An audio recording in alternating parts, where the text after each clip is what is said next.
When I first built the dam, it wasn't about money or power, it was about protection. My 60-acre property sat at the edge of an old valley that had been prone to seasonal flooding for generations.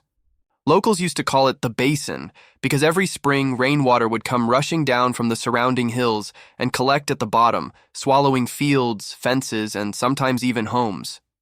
When I bought the land 10 years ago, I knew I'd need to control that flow if I wanted to make it livable. So, after countless permits, engineering studies, and months of work, I constructed a solid concrete dam reinforced with steel girders and natural rock. It wasn't massive like the Hoover, but it was strong enough to hold back millions of gallons of water and create a calm, sparkling lake on my side of the valley. The dam not only kept my property dry, but also provided water reserves that the surrounding neighborhood benefited from without ever asking permission. Back then, the area didn't have a homeowners association. It was a loose collection of properties owned by independent folks who minded their own business. But that changed when a developer moved in, built a series of overpriced homes, and sold the idea of community management. Before long, the Silver Ridge HOA was born, bringing with it the usual army of clipboard warriors who suddenly believed they had authority over everyone and everything within a mile. The HOA president, a woman named Karen Holloway, had an inflated sense of power and a mouth that never stopped moving. She'd once been a real estate agent, which, in her mind, made her an expert on property law, hydrology, and apparently, dam engineering. At first, their presence was harmless enough. They put up signs, held meetings, and started charging the new residents maintenance fees. But over time, they began to overstep. One day, I received a neatly typed letter demanding that I pay HOA dues because my property contributed to the aesthetic harmony of the community. I laughed when I read that line. My property wasn't even inside their jurisdiction. The HOA boundary stopped half a mile from my gate. When I called Karen to explain that, she condescendingly told me, "The neighborhood relies on your lake for view value. It affects our property prices, so technically, you're benefiting from us."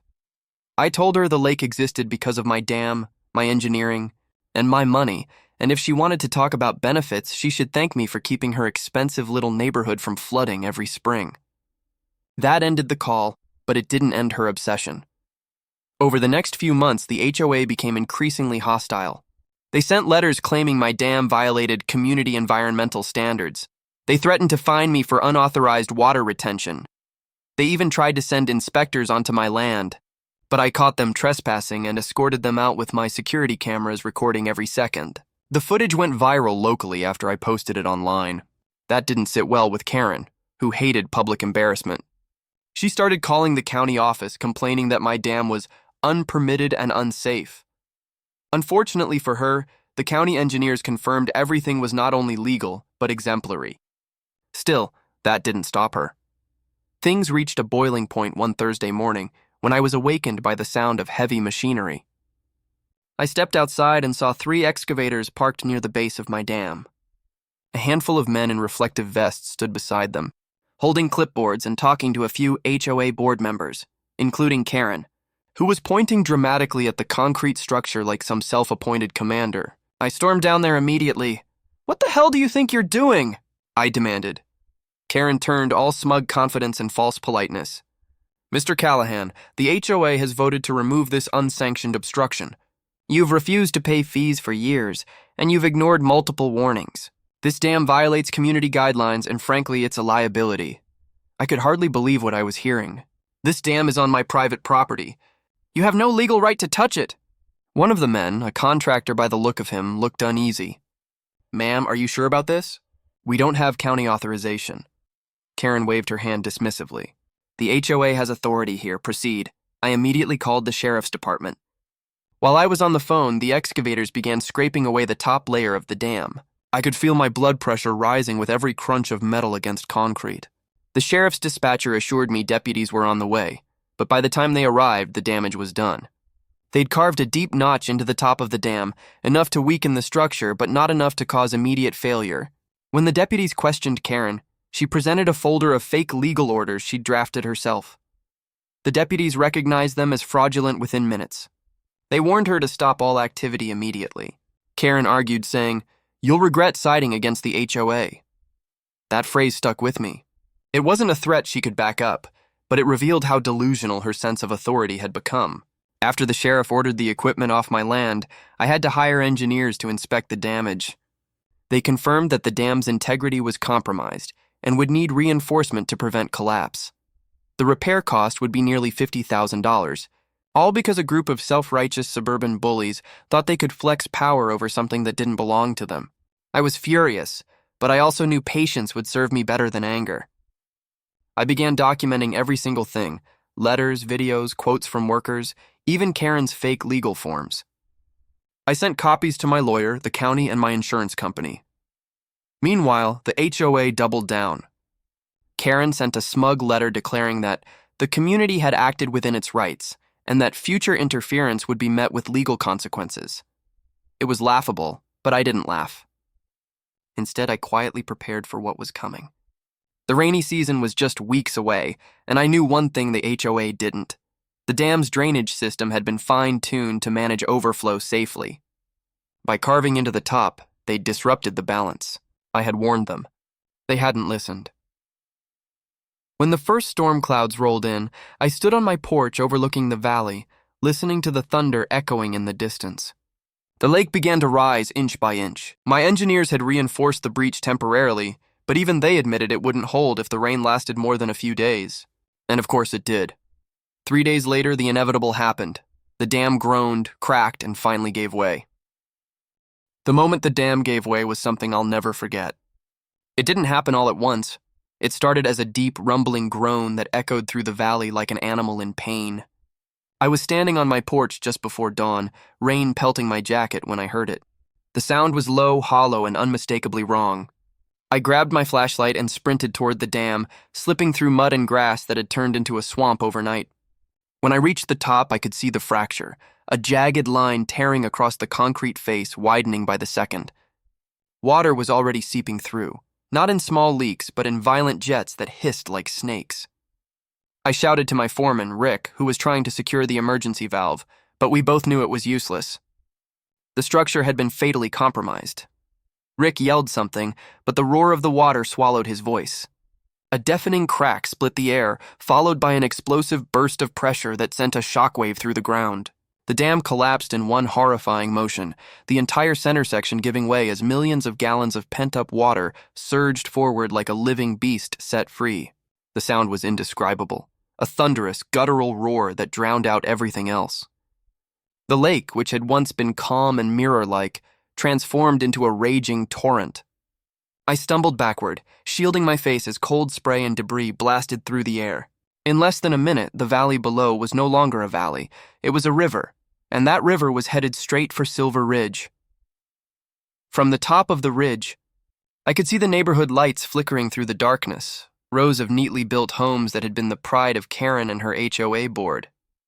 The road sloped downward toward the basin, and that meant one thing: every drop of that unleashed floodwater was going to end up there.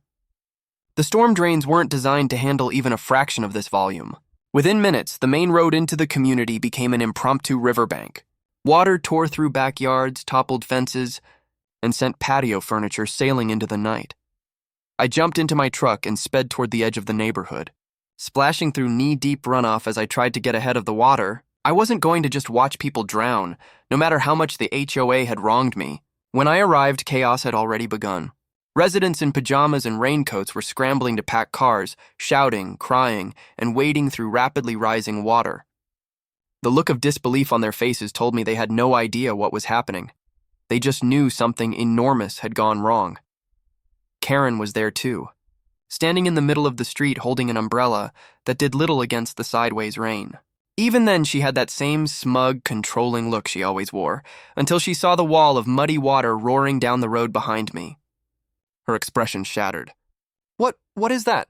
she screamed over the noise. "That's your doing, Karen," I shouted back. "You destroyed my dam, now the lake's coming for you." She stared at me, dumbfounded. "That's not possible. It wasn't, Before she could finish, the first wave hit. It wasn't like a gentle rise. It was a surge that slammed into the outer row of houses, breaking windows and doors, sweeping away cars, mailboxes, and everything in its path. The water rushed so fast it picked up entire sections of fences like twigs. People screamed as the force of it knocked them off their feet. I grabbed a man by the arm and hauled him onto my truck bed while shouting for others to get to higher ground. My property sat on elevated land, the only safe place left within a mile. For the next hour, I worked alongside first responders who'd arrived from the county. Helicopters hovered overhead, shining spotlights through the rain as rescue boats tried to reach trapped families. The HOA clubhouse, where Karen had once held her self-important meetings, was completely submerged by dawn. Only the roof peaked above the churning brown flood. The irony was brutal. The dam they'd destroyed to protect their community's view had been the one thing keeping them safe. By morning, the storm finally began to ease, but the damage was biblical. More than 30 homes were underwater, and the rest were left uninhabitable. The streets looked like a war zone, littered with broken wood, vehicles piled atop one another, and personal belongings scattered for miles. The lake had reclaimed its old basin, turning the Silver Ridge subdivision into what locals would later call the sunken neighborhood. When the county emergency crews started their investigation, I told them everything. I showed them the videos, the letters, the fake legal orders, and the excavator footage. Every piece of evidence proved that the HOA had acted without permission, against county advice, and on private land they had no claim to. The engineers confirmed what I already knew. The section of the dam that failed was the exact spot the HOA's contractors had cut into weeks earlier. Karen tried to deny everything. She claimed I had sabotaged the dam out of spite, even going so far as to call me a danger to the community. But when the sheriff's department reviewed her fake documents, it was over. They took her away in handcuffs right there, in front of what was left of her flooded neighborhood. Her board members weren't far behind, charged with criminal trespassing, property destruction, and reckless endangerment. Watching them being led away through the mud, their perfect suburban lives literally sinking around them, was a moment I'll never forget. But even as justice began to turn in my favor, I couldn't shake the devastation that lay before me. The water had swallowed everything: homes, cars, family pets, entire lives. Some of those people had nothing to do with the HOA's arrogance. They were just victims of circumstance. As the sun rose over the destroyed valley, its reflection rippling across the new expanse of muddy water, I stood there in silence. This wasn't triumph. It was tragedy born out of ignorance and pride. When reporters arrived later that afternoon, they bombarded me with questions. "Did you predict this? Did you warn them?" I told them yes, repeatedly. The headline that ran the next day read, "HOA destroys local dam, causes catastrophic flood." My phone blew up with calls from news outlets, lawyers, even state officials. The story spread far beyond our small town, becoming a viral example of suburban greed gone wrong. But while the world gawked at the disaster, I knew this was only the beginning. The legal battle that would follow would expose every rotten detail of the HOA's corruption. And as much as I despised them, I knew that my own life was about to get even more complicated. The days following the flood were a blur of sirens, news crews, and helicopters circling above what was once the Silver Ridge subdivision. From my porch high on the hill, I could see the brown, swirling remains of what used to be carefully landscaped lawns and pristine driveways. Now only rooftops and chimneys peaked above the murky water. The county had declared the entire area a disaster zone. Search and rescue operations continued for 3 straight days, and though by some miracle no one had died, the property losses were astronomical, estimated at over $25 million. Insurance companies refused to pay out until liability was established, and naturally, every finger pointed at me first. I knew it was coming, so I didn't flinch when the first lawsuit arrived. The HOA filed a civil suit claiming I was responsible for negligent maintenance of the dam. They accused me of willfully allowing its failure, painting me as some vindictive landowner who destroyed his own structure just to spite them. It was a ridiculous claim, but they were desperate. They needed someone to blame before their members turned on them. What they didn't know was that I'd spent the last 2 weeks building an airtight defense and a counterattack that would make them regret ever coming after me. My lawyer, Dana Wilcox, was a former state prosecutor who didn't tolerate arrogance or ignorance, and the HOA had both in abundance. She studied every letter, every recorded video, every fake legal notice Karen had sent. She even interviewed the excavator operator who confessed that he'd questioned the job from the start, but had been told by Karen that the HOA had full jurisdiction. Dana smiled when she heard that. "They've handed us the rope," she said. "Now we just need to let them hang themselves with it." When the first court hearing was scheduled, the media frenzy had reached its peak. Reporters lined the courthouse steps, eager to capture the story of the dam disaster. Karen arrived flanked by her attorney and 2 remaining board members. Trying to look composed but failing miserably, her perfect hair was replaced by a frizzy mess, and her usual confident smirk was gone. She looked tired, beaten, but still defiant. She glared at me when we passed each other in the hallway. "You ruined everything," she hissed under her breath. I didn't respond. I didn't need to. The evidence would do the talking. In court, Dana presented our case meticulously. She began with the permits, showing that my dam had been fully approved, inspected, and maintained according to county and state regulations. Then she displayed the series of letters from the HOA demanding dues and community compliance, followed by the video of the excavators cutting into the dam under Karen's orders. The courtroom fell silent as the footage played, the sound of metal tearing into concrete, the contractors hesitating, and Karen shouting, "Proceed!" The judge looked furious.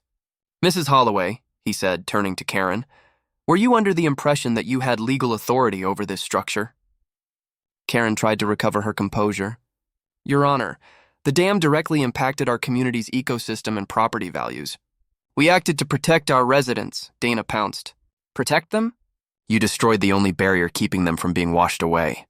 You acted without jurisdiction, without authorization, and against direct warnings from county officials." She walked closer to the defense table and dropped a thick binder of county reports with a heavy thud. "Every engineer who inspected this dam confirmed it was safe, until your client's reckless actions compromised it." Karen's lawyer tried to object, but it was useless. The evidence was overwhelming. By the time the hearing ended, the judge had not only dismissed their lawsuit, but had also opened the door for criminal charges. Karen's face turned white when the judge announced that the court was forwarding all evidence to the district attorney for review of potential crimes including fraud, forgery, criminal trespass, and reckless endangerment. Outside the courthouse, reporters swarmed her. "Karen, did you order the demolition? Do you regret what you did? How does it feel knowing your decision destroyed your own neighborhood?" She didn't answer any of them. She just pushed through the crowd, shielding her face from the cameras, and sped away. But for me, the ordeal wasn't over. The HOA's collapse triggered a wave of counter-lawsuits from its own residents. One by one, homeowners who had lost everything started suing the HOA and its board members personally for damages. Some of them even reached out to me, apologizing for the way they'd treated me before. "We didn't know," one couple told me, standing outside what used to be their front yard, now a marshy wasteland. "We thought the HOA was protecting us." I told them I understood. It wasn't their fault. They'd trusted the wrong people. Over the following months, the floodwaters slowly receded, leaving behind a wasteland of mud and debris. The Silver Ridge neighborhood was declared uninhabitable, and FEMA eventually stepped in. The county began demolition of the destroyed homes, and the land was reclassified as a floodplain. The community that had once bragged about its manicured lawns and exclusive living now existed only in old photographs. Meanwhile, Karen's trial became a media spectacle. Prosecutors presented the same evidence Dana had gathered, adding testimony from engineers, contractors, and HOA members who turned against her to save themselves. During her cross-examination, she finally broke. She admitted that she'd forged the legal documents after the county denied her previous complaints. She claimed she didn't mean for it to go that far. Her voice trembled as she said, "I was trying to show that he couldn't ignore us forever." The courtroom gasped. The judge didn't. "Mrs. Holloway," he said sternly, "what you did wasn't about being heard. It was about control. And now, that control has cost your community everything." When the verdict came, it was decisive. Karen was found guilty of forgery, reckless endangerment, and destruction of private property. She was sentenced to 3 years in state prison and ordered to pay restitution to both me and the displaced homeowners.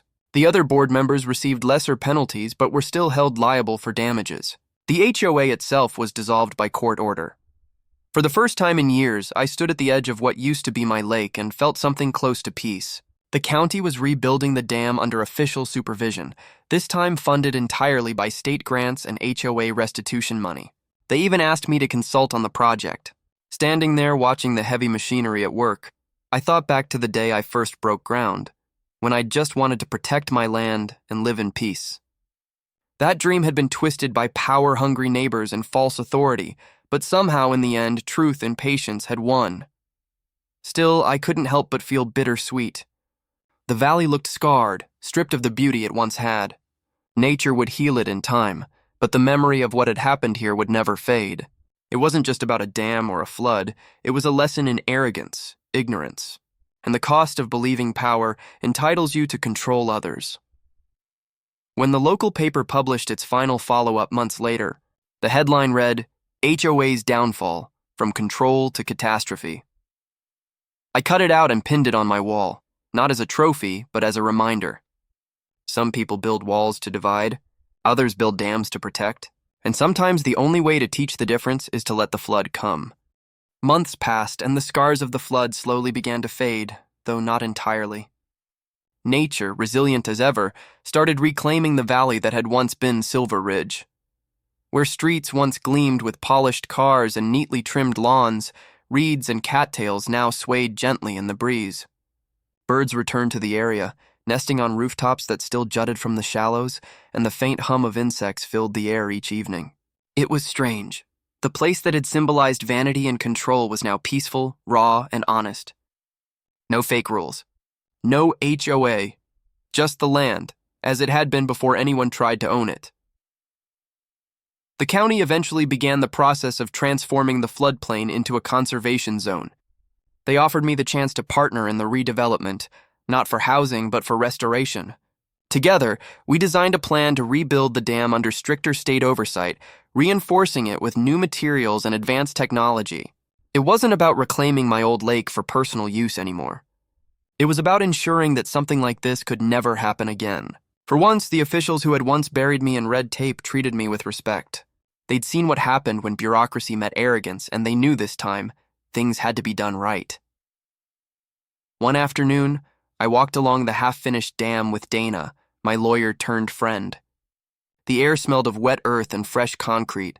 Workers were welding steel supports into place, their sparks flying like fireflies in the afternoon light.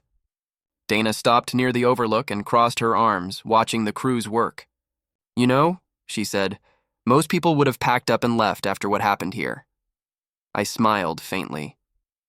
"Most people don't spend 10 years building something only to watch it get destroyed by stupidity," she laughed softly.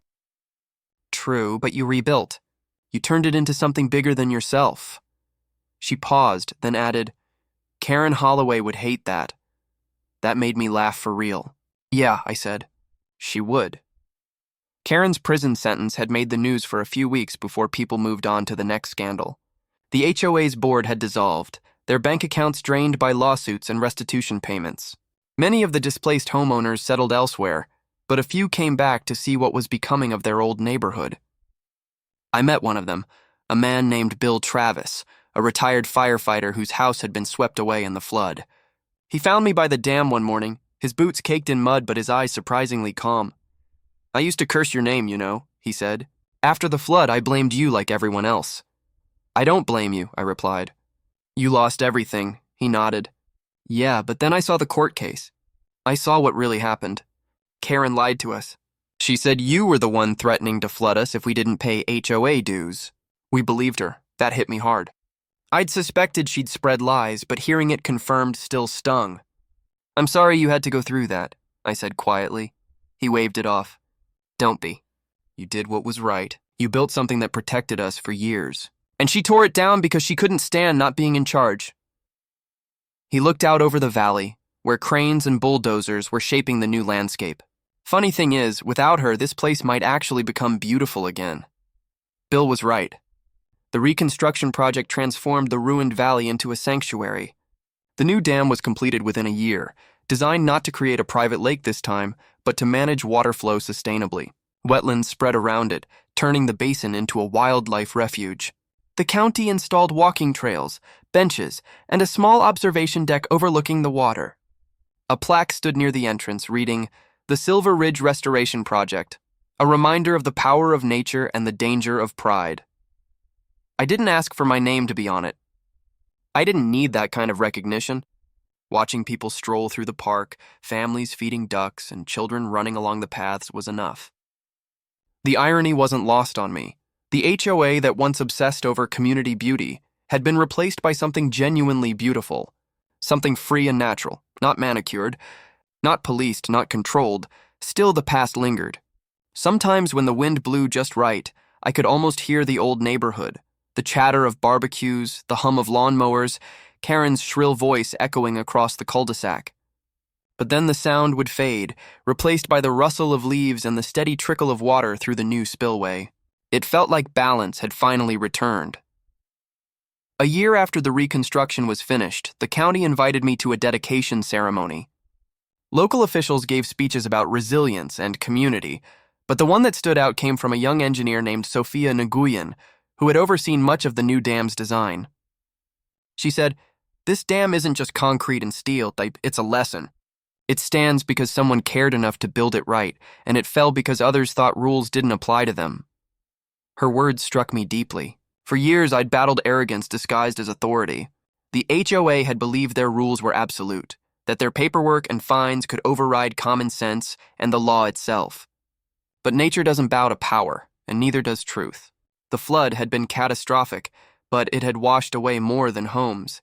It had exposed the rot beneath the polished image of suburban control. Later that evening, after everyone had gone, I stayed behind at the dam as the sun dipped below the horizon. The golden light reflected off the calm water, and for the first time since that terrible night, the sight didn't fill me with anger or grief. It felt peaceful. The land was quiet, breathing again. I took a deep breath and let the sound of the gentle water remind me that some things can be rebuilt stronger than before. As I turned to leave, I noticed something wedged near the base of the overlook, a warped, half-buried metal sign. I pulled it out of the dirt and brushed it off. Faded letters read, "Silver Ridge Homeowners Association, Building a Better Community." The irony was sharp enough to hurt. I stood there for a long time staring at that sign, remembering every confrontation, every letter, every smug smile from people who thought they owned the world because of a title. Finally, I set the sign down on a nearby rock and whispered, "You built nothing. You destroyed what you couldn't control." Then I turned and walked away. By the time I reached my truck, twilight had deepened into night. The stars shimmered above the valley, reflected in the calm, dark surface of the restored lake. For the first time in years, everything was still. The flood had taken much, but it had given me clarity, a reminder that true strength isn't about control or authority. It's about stewardship, responsibility, and knowing when to stand your ground. The HOA had demolished my dam to make a point. Instead, they drowned their own world in the flood they caused. And in the silence that followed, I found peace, not in revenge, not in victory, but in knowing that the land had finally reclaimed what was always its own.